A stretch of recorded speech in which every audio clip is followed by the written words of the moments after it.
Now, anecdotally, the situation does seem to have improved since the summer, or at least become less awful than it was at that point.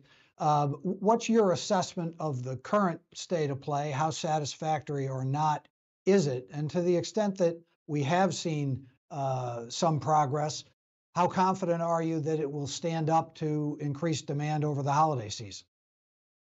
So the good news is we are seeing several steps really bear fruit in terms of things we've been working on and things that the airlines have done. And some of that has taken a lot of pushing on our side. We're really doing three things at once in order to drive an improved passenger experience. The first is enforcement, enforcing the rules we have, especially when we have issues like airlines failing to issue the refunds that passengers are entitled to if they get a delay, a major delay, or a cancellation, and clarifying the rules around that. The second is raising the floor. In other words, improving the rules as they stand and making sure that they're tough enough. And the third is using tools for things like transparency. So one thing that I think led to a lot of improvement was actually very simple, especially compared to the complexity of a federal regulation or rulemaking, which is earlier this summer. We put together a website listing the top 10 airlines and just giving you a green check mark or a red X next to basic customer service practices that they were committed in writing to do. Things like, do they promise in writing that they're going to give you a meal or a hotel voucher if you get stuck and it's their fault, or will they rebook you on another airline?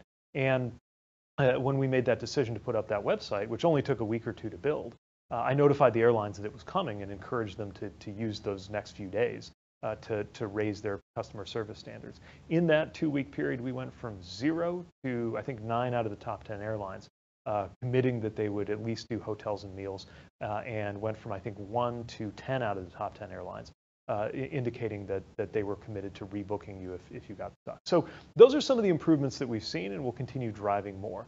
But on the operational side, we're not out of the woods yet. There is more work to do on the airlines when it comes to staffing. For us, when it comes to getting our air traffic control where we want and need it to be. And I think for the system and the economy as a whole. So we're cautiously watching this holiday period. I think it'll be an improvement from the toughest moments we saw over the summer, but not perfect as we go into next year and start to see some of these pandemic shock waves fully work their way through the system.